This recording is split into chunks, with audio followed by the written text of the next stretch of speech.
Hello there. It's good to have you join us on another episode of Health and Environment Insights. I am Kemi Denny. Today on the program, we're going to be having a critical look at air and noise pollution as it affects public health here in Ondo State. And to join me on this conversation today, I have Mr. Olorunwa Olowo Parija. He is the Director of Pollution Control and Sanitation from the Ministry of Environment here in Ondo State. You're welcome. Good to have you, Prince. Thank you very much, my sister. It feels good to have you in the studio. God bless you. Thank you for your time. It's a pleasure to meet you also. Yes. And so I'd like us to start this way.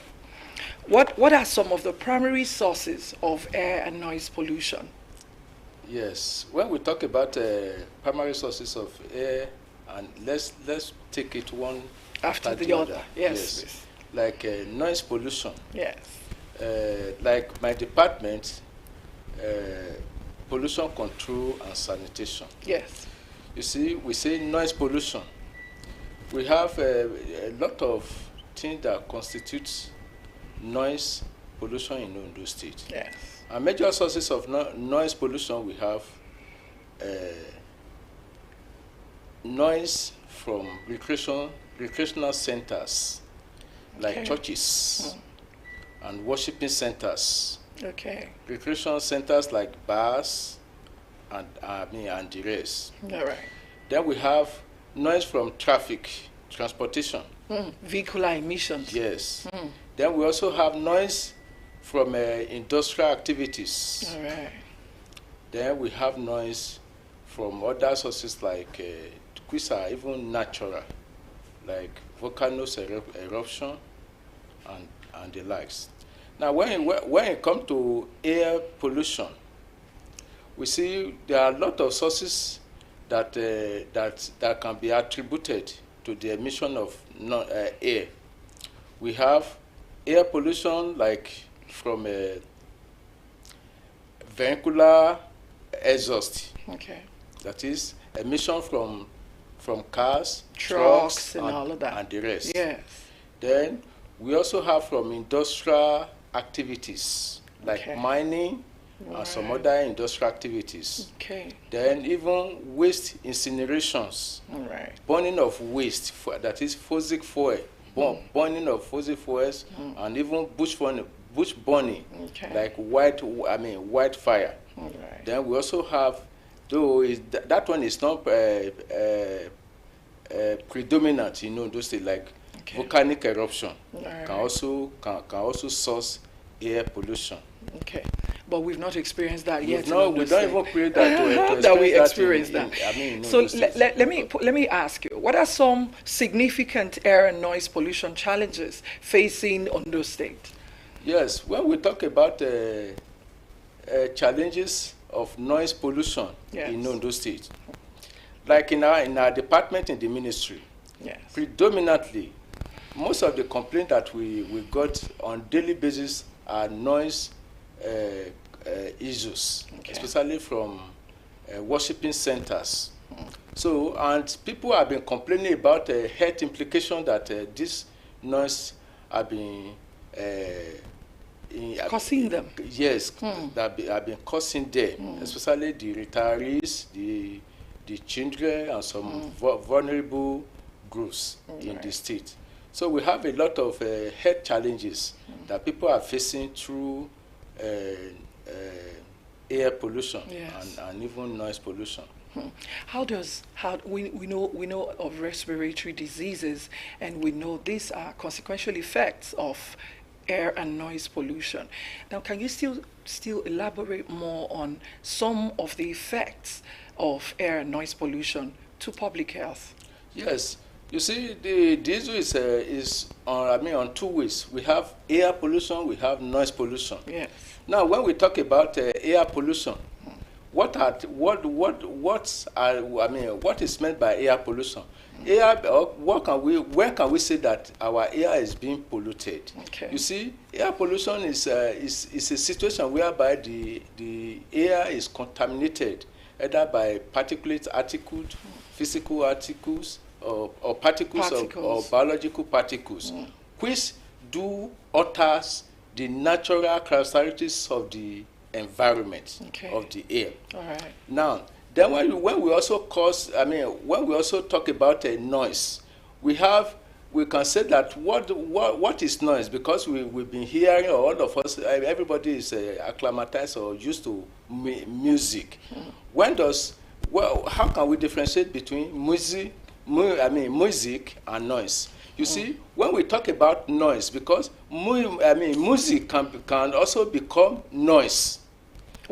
At what point does it become noise? Yes, at a point whereby it become a nuisance, and even it existed when it's too loud. Yes, when it exceeded the sound limit level, so it become noise. But generally, when we talk about music are pleasant sounds that soothing to the soul, that expresses either our emotional feelings, all right, or psychological feelings. But when you talk about noise, noise are unwanted. That is unwanted sound. A sound or a system that is not organized. Absolutely. You cannot predict. Maybe anything that emanated from it.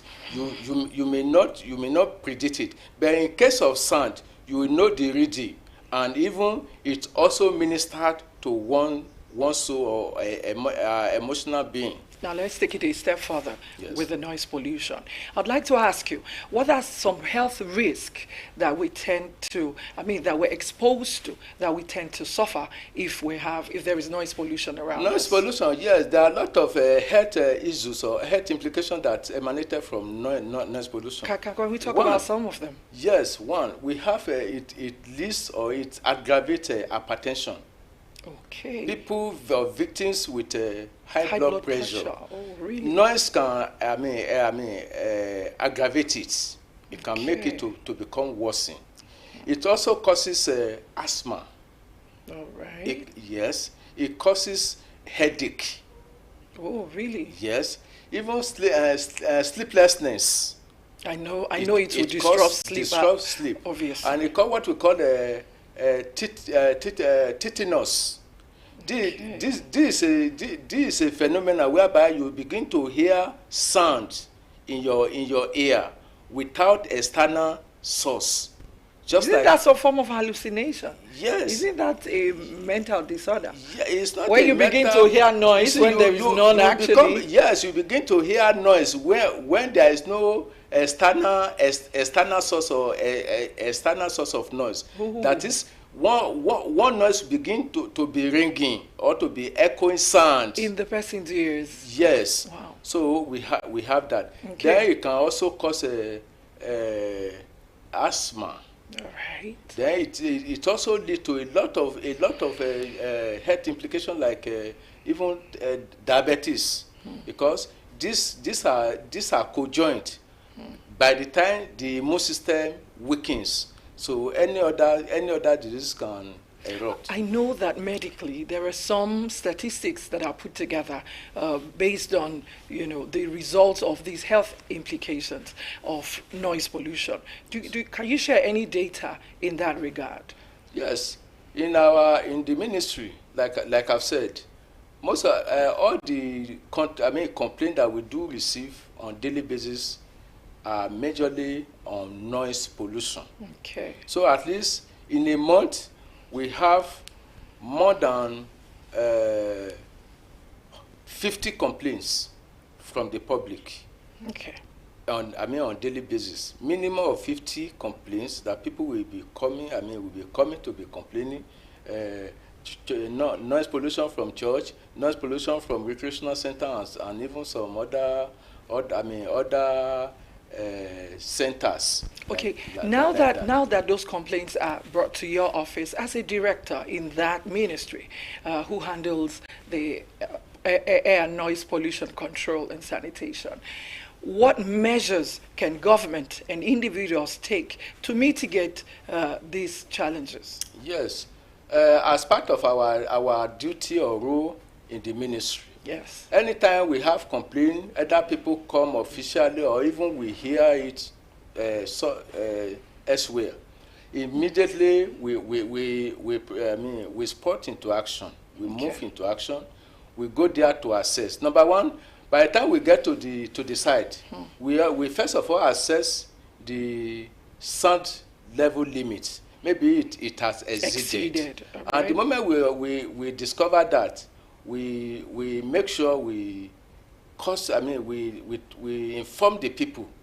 We enlighten them, we educate them, so that, because at times most of all this people that are causing this noise pollution, most of them they are doing it in ignorance. They don't know. Some of them they don't know the health implication. Some of them they don't even know that there is legal restriction on the extent at which they can make noise.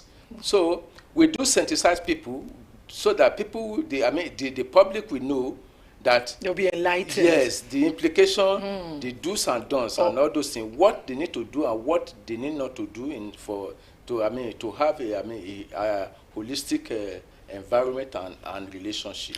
Now, let me ask you, Prince, are there some initiatives, successful initiatives or policies that government or individuals could have taken in this regard to reduce the effect of air and noise pollution? Yes, as a government, the state government have been on ground ever since, and we have been doing a lot. Though most of the things that we have been doing may not vividly be observed or recognized by everyone. But part of the measure that needed to be taken, or the government have taken in order to mitigate this effect of noise pollution. Number one, there must regulated premises. What I mean by that is that the government has, through the Ministry of Urban and Regional Planning, has designed a system whereby, like most of recreational centers, worshiping centers, where they should be located, because most often we observe or we discover that all these worship centers, some of them they are located inside, even right away at the nucleus of residential areas. So the government has in place a system or a policy whereby siting of building or construction of building are being regulated. So, and restrictions must be made. Not only that, we embark on regular sensitization of the, like today now, before coming, immediately after this program now, I'm having a program, a meeting with church religious leader in my office. So the essence is just to advocate, sensitize them, to get them enlightened, so that by the time they are being informed, they will know the appropriate thing to be done. Now, for every rule, they say there are exceptions. Are there people, or maybe some communities, that are exempted from some of the enforcement? I would like you to pause a little as I'll go on a break now. We'll go on a short break now. When we return, the conversation will continue with Prince Olonrunwa Olowo Parija. Stay with us.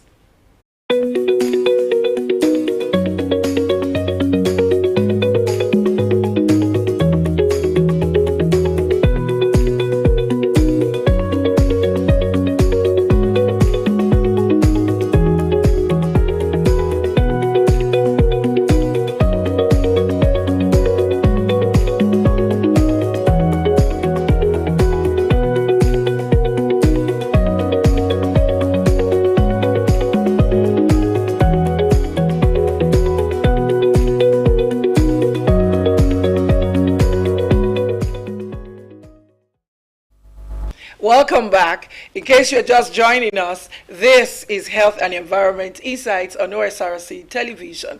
And today on the program, we've been discussing air and noise pollution as it affects public health here in Ondo State. And the conversations being held here in the studio with Prince Olowo Parija. He is the director of Air and Noise Pollution and Sanitation from the Ministry of Environment. And so, before we went on the break, you were telling me that as soon as you leave the studio, you'll be going somewhere for enlightenment. Now, in what ways have you been sensitizing the public? Because you see, we might be ignorant, we might not know that these are the consequential effects of having, too much noise around you, or maybe the air is also polluted. So enlighten us the more. Yes, as part of our mandate, like I've said earlier on, yes, whenever we get a complaint from the public, what we do, we first of all visit that site. Yes. Then after visiting, we call them for a resolution meeting. Okay. So from there we enlighten them. All right. So we educate them. Yes. And the moment such people they put recalcitrant, they put stubborn. Right. Then we also organize what we call alternative dispute resolution meeting. Yes. So from there, that meeting is being headed by Director Legal Service from Ministry of Justice. So whatever thing is just like a court sitting. So anybody that violated the resolution of that ADR, that alternative dispute resolution, so that person will be sanctioned. In what way are they sanctioned? Yes, like church. If the pollution of the noise pollution is emanating from the church, from a church. Or maybe a worship center. Yes, it doesn't necessarily have to be a church. Yes, worship center. All right. We'll go there, we'll get court order, we'll seal that worship center or that facility. We'll close it down. See. Yes. And a lot have been done. Oh, really? You have success stories around that? Yes, but the fortunate thing is that the moment the people are being enlightened, they do comply. All right. So that's why we don't see the enforcement most often in the army. Oh, so that brings me to adjudge that the compliance rate has been impressive. Is that true? People are complying. Wow. Yes, they are complying. Now, in your office, now I want to go on a personal note as Prince Olowo Parija. Okay. What challenges have you faced in the course of your carrying out your duties? Yes, thank you very much, my presenter. Well, we can generally, let me talk generally, because what the challenges or the problem we are facing is peculiar to other government organs or MDAs in Concon. Yes. Basically, it's a financial constraint. Right. Like we as a department or as an officer, we're supposed to be on field all the time. That is, we're supposed to monitor to be going out, but we have deficiency of vehicles. We don't have enough vehicles to discharge our duties. Then even finance, like we're supposed to be doing this advocacy regularly, even coming to media house like this to advocate and to sensitize the public. People, produce jingles, all those things. But unfortunately, we have. But I know you know the appropriate quarters to channel your requisition. I know you know the appropriate challenges. We have been, and I know, we have been doing that. And I know that His Excellency, the government is also trying, but because of the economic recession. That is biting on even both the government and whatever. So we can. Okay, so what message would you like to convey to Ondo State people as regards air and noise pollution? What's your message to the citizens of Ondo State? Sincerely speaking, I want to, because it baffles me anytime I see complaint like that.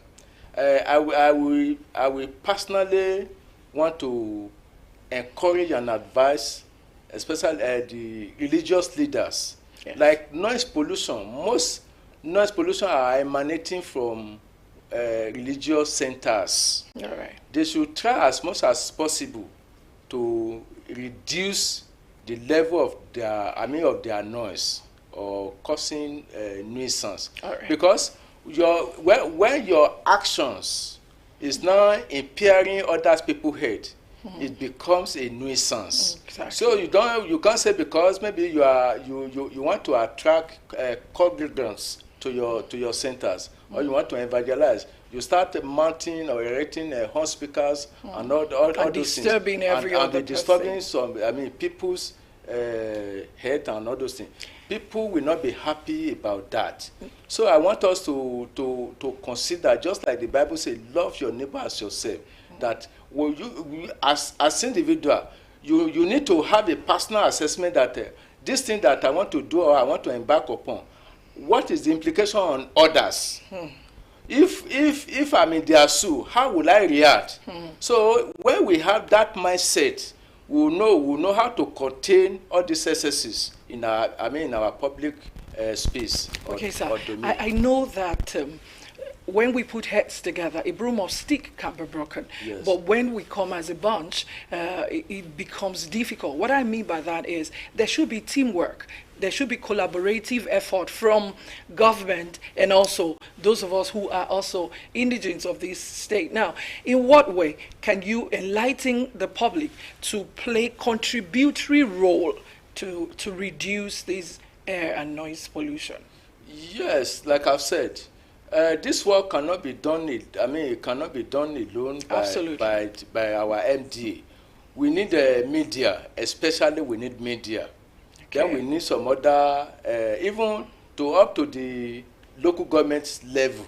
All right. So what we need to do is we need a mutual cause. Is ministry affair, Ministry of Environment affair or government affair. We all have a role to play. We have individual roles to play so that we can live a holistic environment and we can be at peace. Now, as we're rounding off on this note, I'd like you to give your parting words to encourage the people of Ondo State that they need to reduce air and noise pollution, especially considering their health. Yes, I will conclude in this way. The Bible says, there's a quotation in the Bible that says, "In quietness, the pastor shall your strength be." All right. You see, in a noisy or lousy environment, you can't have perfection. You can't have good health. So, as individual, then not only that, you must have the love, interest of your neighbor. Like I've said, whatever thing you are doing, you should look at the implication upon yourself. Exactly. Don't just consider your own personal interest in. You should think about others. In anything, you consider others. This thing I'm doing either on the road or whatever, how does it impair or impact others? So by the time you have that consciousness, you will know how to regulate or control your action. So, and I want to also finally say that we should please, especially religious leaders, yes, we should please try to mitigate or reduce the extent of our noise making in the church.